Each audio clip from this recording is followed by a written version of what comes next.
Reviewing afternoon tea in Welland, Ontario, Canada.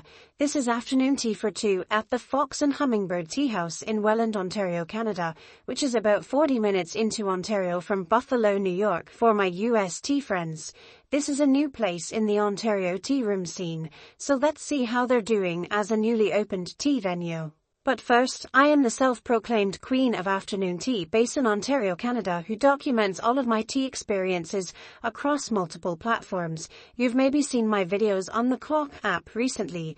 You can learn more about me and my royal credentials in my intro video linked on screen and in the description. But let's get into this tea review, shall we?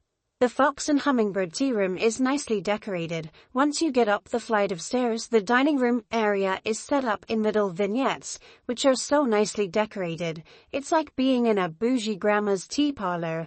The ambiance, table setting and customer service was very good here, so that's receiving a 5 out of 5 on the scorecard. The menu of tea options is very confusing and not well organized. We both ended up choosing Earl Grey as the number of black tea options was minimal. The teacups and the steeping method of the tea was fine, so tea receives a 3 out of 5. We loved the antique teapots though. Our tea experience began with the soup. It was a large bowl of French onion soup, but the onions were far from caramelized, so I only ate the broth, which tasted good. The 3-tier plate was delivered and looked quite monotone, mostly browns.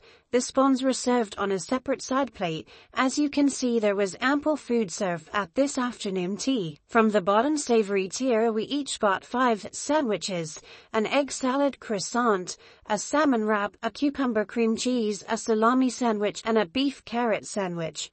The breads were fresh and the fillings were fine, but none of them were standout bites for me for various reasons. But there were ample savories and varied breads, so the savories receive a 4 out of 5 on the scorecard. After our savories, we like to eat our scones. We were sadly only served 2 scones here for 2 of us, and they were 2 different flavors, so we had to split them in half to each try both.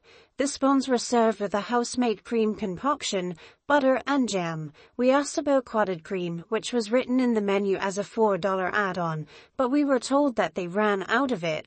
Oh, sigh. We were glad we split the scones to share them both because the plain scone was far superior to the blueberry scone, which was overbaked and maybe made with some buckwheat flour or something because it had an odd flavor to both of us. The plain scone tasted quite good, and it was a cakey texture which I enjoy. However, both guests should receive a plain scone and ideally 2 of them each. And of course, real clotted cream is required at afternoon tea. The scones are receiving a 4 out of 10 on the scorecard. I really hope they can improve them before my next visit. For sweets, each guest received 7 various sweets. 7 is a lot of sweets. The owner let us know that she makes everything in-house, and that seemed very clear to us. Everything tasted okay, but kinda dry overall, and nothing created a wow factor from the sweet tier. I suppose the butter tart was the best sweet bite for me. Quantity was good, but taste and variety could use some attention. Therefore, the sweet tier is being scored at 3 out of 5. From the confusing menu, we chose the tea for two at 65 Canadian dollars and added a second pot of tea so we didn't have to share, and because my tea friend drinks a lot of tea. Therefore, afternoon tea here with the starter soup was $32.50 per person, which is on the low end for afternoon tea in this region. In terms of venue, I like the decor here. While it's lots of frou-frou doilies, I think they are tasteful enough. I would bring my grandma here.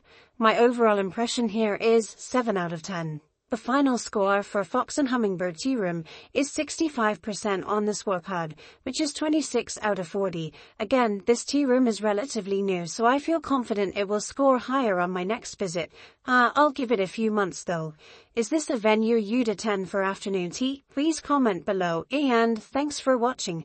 Please like this video and subscribe for future tea reviews.